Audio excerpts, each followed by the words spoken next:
22 जानेवारी हा दिवस खऱ्या अर्थानं एक ऐतिहासिक असणार आहे, कारण अयोध्येमध्ये राम मंदिराची या ठिकाणी प्राणप्रतिष्ठापना होणार आहे आणि त्याच अनुषंगानं सध्या चिपळूणमधल्या लोटिस्मा वाचनालयामध्ये एक अनोखी पर्वणी वाचनप्रेमींसाठी या ठिकाणी आणलेली पाहायला मिळते। तब्बल 225हून अधिक श्रीरामावरची पुस्तकं एकाच ठिकाणी उपलब्ध करण्याचा अनोखा मानस या निमित्तानं या वाचनालयाने उचललेला पाहायला मिळतोय।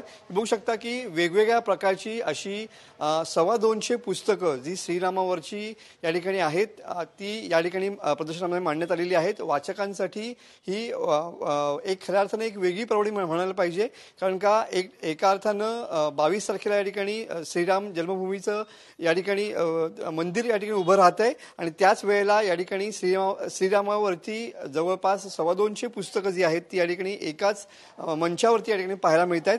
नेमकी यामागची संकल्पना काय आहे आपण जाणून घेऊया। आपल्यासोबत लोटिस्माचे कार्याध्यक्ष चितळे सर आहेत। चितळे सर, वेगळा साहित्यिक ठेवा या ठिकाणी पाहायला मिळतोय, काय सांगाल?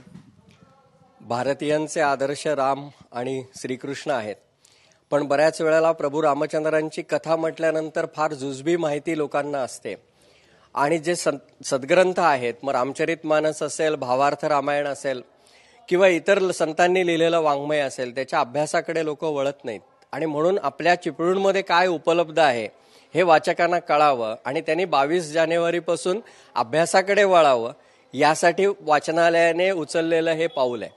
उदाहरणार्थ समर्थ रामदास स्वामींनी 12 वर्ष टाकळीला पुरस्चरण केलं हे कथेमध्ये येतं, पण त्यावेळेला त्यांनी वाल्मिकी रामायण स्वहस्ते लिहून काढलं आणि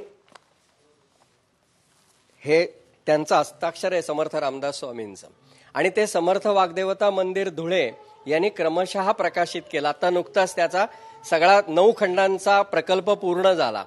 याच्यात नुसतं फक्त त्यांचं हस्ताक्षर आहे असं नाही, त्याचा मराठी अनुवाद, इंग्रजी अनुवाद सगळं त्यांनी करून दिलंय। आता त्यांनी उपलब्ध करून दिलं, वाचकांनी अभ्यासलंच नाही तर काय होईल?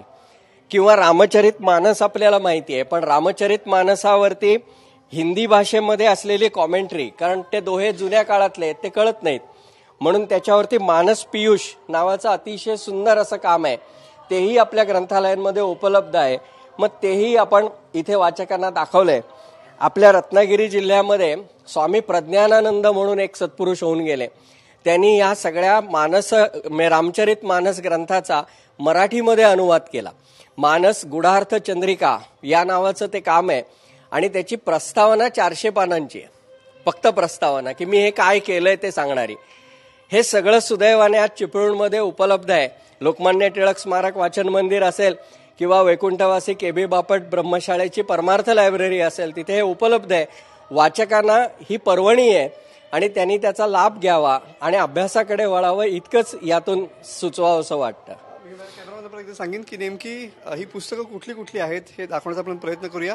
जवळपास 225हून अधिक पुस्तकं जी आहेत ती या ठिकाणी या लोटिस्मा वाचनालयाने या ठिकाणी उपलब्ध केलेली पाहायला मिळत आहेत। एकीकडे राम मंदिराची या ठिकाणी उभारणी होत असताना, प्राणप्रतिष्ठापना होत असताना हा साहित्यरूपी ठेवा या ठिकाणी जपण्याचं काम या लोटिस्मा वाचनालयाच्या माध्यमातून केलं गेलेलं पाहायला मिळत आहे आणि त्याचमुळं सध्या खऱ्या अर्थानं एकीकडे हे मंदिर उभं राहत असताना साहित्यिक वाचनालयाची सुद्धा एक वेगळी परंपरा या पुस्तकांच्या रूपानं या ठिकाणी लोटिस्मानं या ठिकाणी उपलब्ध केलेली पाहायला मिळते।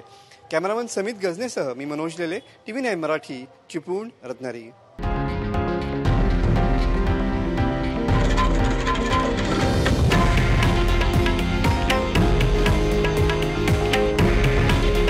हे आहे देशातील नंबर 1 न्यूज नेटवर्क आणि आपण पाहत आहात TV9 मराठी। काळजी तुमची, हित महाराष्ट्राचं।